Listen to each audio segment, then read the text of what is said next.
Assalamualaikum warahmatullahi wabarakatuh. Perkenalkan, nama saya Asmiranda Rahmadani dengan NIM F221230051. Di sini saya akan mempresentasikan konsep-konsep struktur saya yang telah saya buat. Yang pertama, struktur kontur. Kontur yang telah saya pilih yaitu dengan ketinggian 2 meter. Lalu saja ke tujuannya. Dari dinding penahan adalah untuk menahan gaya atau tekanan yang dihasilkan oleh massa tanah atau material yang berada di belakangnya yang bertahan pada ketinggian tertentu, memberi tekanan lateral yang besar atau pergeseran tanah yang dapat merusak struktur. Dasar pertimbangannya: 1. Lahan berkontur, 2. berlantai 3 dan 4, 3. ekonomis. Dan outputnya, bangunan di lahan berkontur berdasarkan analisis struktur dinding penahan tanah gravitasi lebih direkomendasikan untuk lahan berkontur dengan bangunan berlantai 3 dan 4 karena mampu menahan penggeseran tanah dengan mengandalkan beratnya sendiri serta memastikan kestabilan tanah di sekitarnya. Selain itu, dinding penahan tanah gravitasi juga menawarkan solusi yang lebih ekonomis dan membutuhkan perawatan yang lebih ringan dibanding dengan jenis penahan tanah lainnya, menjadikan pilihan yang lebih efisien untuk proyek dengan anggaran terbatas dan kebutuhan struktural moderat. Yang kedua, konsep struktur pondasi. Analisisnya: 1. Pondasi purplat. Pondasi tapak purplat adalah jenis pondasi yang paling umum dan dasar dalam konstruksi bangunan. Ini adalah elemen struktural yang bertanggung jawab untuk mendistribusikan beban bangunan ke lapisan tanah yang lebih dalam. Pondasi tapak purplat biasanya berbentuk persegi atau persegi panjang, ditempatkan di bawah dinding dan kolom bangunan. Kelebihannya sederhana dalam desain dan konstruksi, distribusi beban yang merata, biaya yang terjangkau, fleksibilitas dalam desain bangunan, dan yang terakhir, kemampuan mendukung beban berat. Dan kekurangannya, tidak efisien pada tanah lembek. Pada tanah di daya dukung rendah, purplat tidak dapat menahan beban dengan baik dan dapat menyebabkan penurunan tidak merata. Yang kedua, pondasi tiang pancang. Menurut Sutoyo dan Rifai dalam buku Teknologi Beton dan Dasar-dasar Tanah 2016, pondasi tiang pancang adalah pondasi yang digunakan untuk meneruskan beban dari struktur bangunan ke lapisan tanah keras yang berada di kedalaman tertentu. Tiang pancang dapat berupa kayu, beton, atau baja yang ditancapkan dalam tanah dengan cara dipukul, ditekan, atau metode lainnya.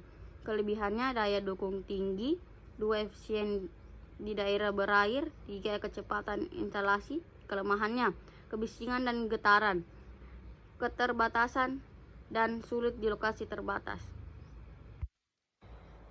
Dan outputnya, pembobotan. Jenis substrukturnya purplat. Dasar pertimbangannya: kekuatan struktur, kondisi jenis tanah, berlantai 3 dan 4, lahan berkontur. Poinnya: kekuatan struktur 3, kondisi jenis tanah 2, berlantai 3 dan 4 2, berlahan berkontur 3, jumlahnya 13. Dan yang kedua, tiang pancang, kekuatan struktur, kondisi jenis tanah, berlantai 3 dan 4, lahan berkontur. Kekuatan 3, struktur kondisi jenis tanah 3, berlantai 3 dan 4 3, lahan berkontur 3, jumlahnya 15. Dan yang dipilih adalah kondisi tiang pancang karena daya dukung tinggi dan efisiensi di daerah berair, menjadi kestabilan bangunan dan kecepatan instalasi. Dan yang ketiga, struktur kolom. 1. Kolom balok beton bertulang. Menurut Dipo Husodo 1994 dalam bukunya Struktur Beton Bertulang, balok adalah elemen struktur horizontal yang berfungsi untuk menahan momen lentur dan gaya geser akibat beban yang bekerja pada struktur bangunan. Balok biasanya dirancang dengan penampang balok-balok dan dipasang di atas kolom untuk mendukung plat lantai atau elemen struktur lainnya. Kelebihannya: kekuatan tekan tinggi, 2. tahan lama, 3. ekonomis, 4. Tahan api. Kekurangan rentang korasi. 2. Beban. 3. Waktu perjalanan lama. 5. Butuh desain khusus. 2. Kolom balok baja. Menurut Setiawan 2008 dalam buku perancangan struktur baja dalam metode LRFD, kolom baja adalah elemen struktur vertikal yang berfungsi untuk menahan beban tekanan aksial dari struktur di atas dan meneruskan beban tersebut ke pondasi. Balok baja adalah elemen struktur horizontal yang berfungsi untuk menahan momen lentur akibat beban yang bekerja pada struktur dan meneruskan beban tersebut ke kolom. Kelebihannya ringan, kuat, cepat pemasangan, fleksibel, dan dapat didaur ulang. Kelemahannya rentang korasi, mahal, memerlukan perawatan rutin dan sensitif terhadap putaran. Dan pembobotan nilainya, jenis substrukturnya, kolom balok beton bertulang, dasar pertimbangannya, karakteristik lingkungan, beban bangunan, efisiensi konstruksi, praktis, ekonomis. Poinnya, karakteristik lingkungan 3, beban bangunan 2, efisiensi konstruksi 2, praktis 3, ekonomis 3. Dan jumlahnya 13. Dan yang kedua, kolom baja, karakteristik lingkungan 3, beban bangunan 3, efisiensi 3, konstruksi 3, praktis dan ekonomis 3. Dan jumlahnya 15. Dan yang dipilih adalah beton bertulang lebih direkomendasikan untuk bangunan berlantai 3 dan 4 karena mampu mendistribusikan beban dengan baik, memiliki ketahanan tinggi dan menawarkan solusi yang ekonomis serta membutuhkan perawatan yang lebih ringan dibanding kolom baja ringan. Dan yang keempat, konsep struktur ring bolt. Langsung saja dianalisisnya. 1. Ring bolt kontinu merupakan pendekatan yang lebih kompleks dalam struktur bangunan. Beda dengan jenis ring bolt lainnya yang mungkin menggunakan beberapa balok. Jenis ini menggunakan satu balok tunggal yang mengelilingi seluruh bangunan. Balok ini membentuk cincin yang menjaga kestabilan dan kokoh struktur secara menyeluruh. Penting untuk menyebutkan bahwa ring bolt kontinu adalah menerus memerlukan dukungan yang atau menyangga yang strategis pada beberapa titik. Ini biasanya dilakukan untuk memastikan bahwa balok tunggal ini dapat menahan beban secara efektif dan mendistribusikan dengan merata ke seluruh struktur.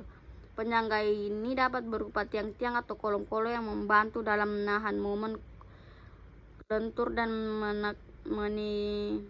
meminimalkan deformasi pada balok.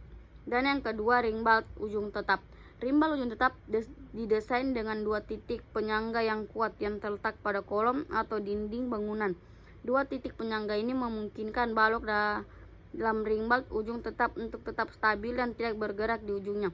Disebut ring bolt ujung tetap karena ujungnya dikunci dengan kuat sehingga tidak bergerak dan mampu menahan transiasi dan rotasi. Kelebihan utama dari ring bolt ujung tetap adalah kemampuan untuk mengatasi momen lentur. Momen lentur terjadi ketika sebuah balok atau struktur mengalami tekanan atau tarikan yang berbeda pada ujung-ujungnya. Dengan memiliki titik penyangga yang kuat, ring bolt ujung tetap mampu menahan momen lentur ini dengan lebih baik, sehingga memperhatikan kestabilan dan kekokohan pada bangunan struktur bangunan. Poin pembobotan yaitu 1. Ring bolt kontinu. Dasar pertimbangan memiliki desain praktis 3, efisiensi pada cuaca panas dan hujan, memiliki beban berat yang ringan 3, ekonomis untuk bangunan resort 2, dan jumlahnya 8. Yang kedua, ring bolt ujung tetap memiliki dasar praktis 3, efisiensi pada cuaca 3, memiliki beban berat yang ringan 2, ekonomis 1, jadi jumlahnya 9. Jadi yang dipilih adalah ring bolt ujung tetap. Dalam analisis ring bolt ujung tetap lebih efisien digunakan karena kelebihannya sesuai dengan kebutuhan hotel resort yang digunakan. Dan yang terakhir, konsep struktur rangka atap atau perstruktur. Lanjut saja analisisnya. 1. Rangka atap kayu. Rangka atap kayu merupakan dua material yang cukup sering digunakan ketika membangun rumah. Tentunya dua bahan tersebut memiliki kelebihan dan kekurangan masing-masing. Sebagai informasi, dilansir dari jurnal yang berjudul Analisis Perbandingan Rangka Atap, Baja Ringan dan Rangka Atap Kayu dari segi analisis struktur dan anggaran biaya yang ditulis oleh Devi Oktaviani dan Agus Darmawati pada 2015. Konstruksi rangka atap adalah suatu bentuk konstruksi yang berfungsi untuk menyangga konstruksi atap yang terletak pada kuda-kuda. Intinya, bagian paling atas bangunan yang memberikan perlindungan bagian bawahnya dari panas hingga hujan. Kelebihannya, aman dari masalah kelistrikan sebab kayu merupakan insulator atau benda yang tidak bisa menghantarkan listrik ataupun panas.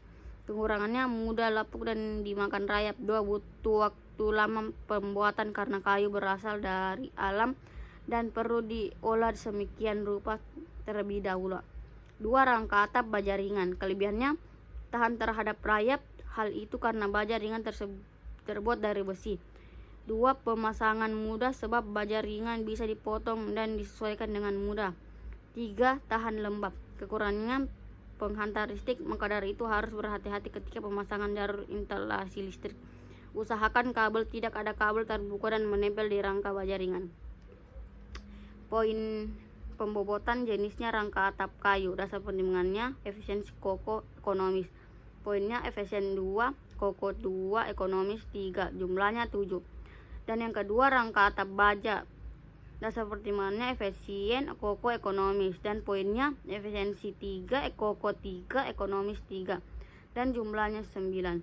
Dan yang dipilih adalah rangka atap baja ringan karena lebih efisiensi pada cuaca panas dan hujan, dan beban rangkanya lebih ringan sehingga aman jika terjadi gempa bumi, dan dalam hal biaya baja ringan lebih murah.